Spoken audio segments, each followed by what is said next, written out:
We often talk about the spectrum between the spiritual world and the material world. And it doesn't often, there's two extremes in both. Like the spiritual is often associated with the woohoo and like people with unshaved armpits and hippies and walking around and being completely disconnected from reality, and the material being people who only care about material possessions, money, any type of like, I don't care about anything else but this.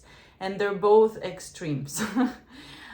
But when we talk about the spiritual path, which is what I want to focus on, is that it has nothing to do with religion, which this is also a connotation of the spiritual world. I find it actually makes me really angry that religion is associated with spirituality, because in many ways it's the exact opposite of it. But I'm not gonna go there today. But often the spiritual path, I recently heard two people discussing about that, and something that they've said is that this journey of finding your own voice and becoming your true sense, that essential self, the self that you were born with, before conditioning, programming your parents and culture's ideas and rules and norms and all these things. So it's this journey of coming back to yourself, coming back to wholeness, which you might not know that it's coming back to yourself. It might seem as if you're seeking for something. In my own journeys, literally, when I was traveling, especially when I was traveling solo, which was probably my favorite part, and I was in Mexico when I realized that home is something I carry inside.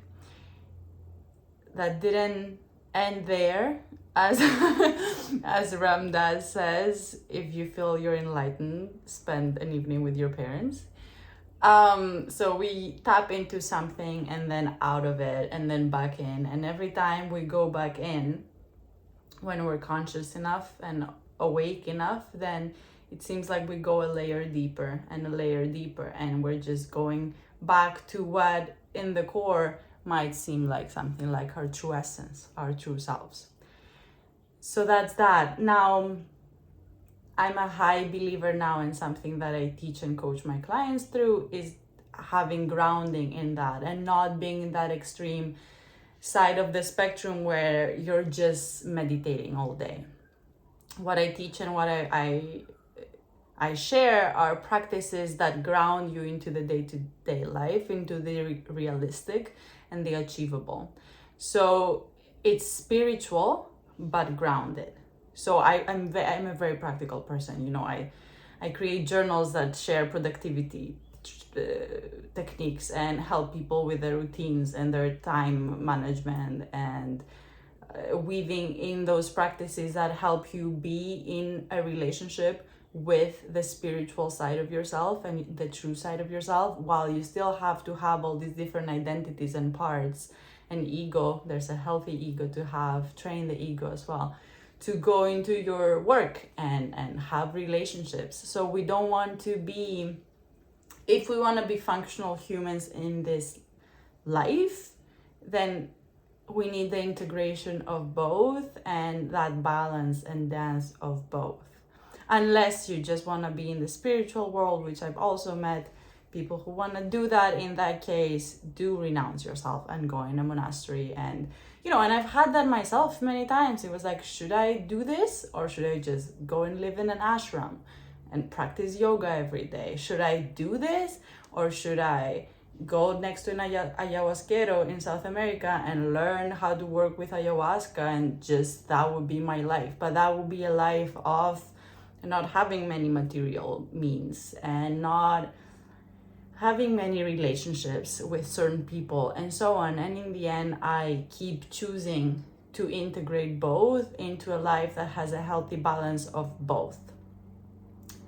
So that's just kind of what I wanted to clarify today, what the spiritual path is, and if you want to keep listening to me, then how I believe it can be done, because there are many ways of doing things. And a big part of me is like, I want to filter people out who are not interested in the spiritual path, who tell me I'm happy with the life that I have, or I'm not that happy, but I don't want to be happier, or I'm good enough, or, you know, like, I've been a seeker and I still am.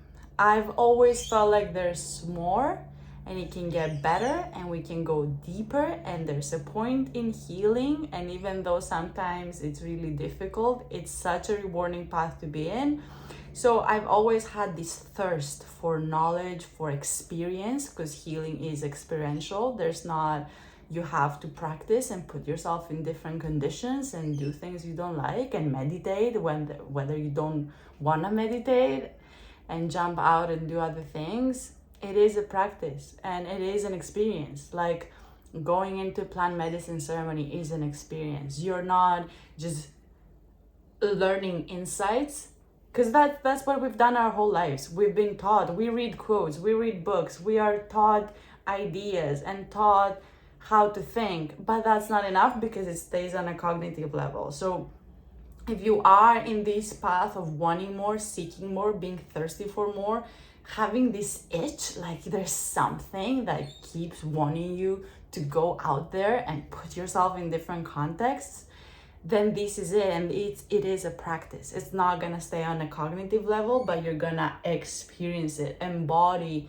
the knowledge, embody that teaching and insight, and then it becomes a part of you, and then you become more of yourself, and then you keep going, becoming more and more.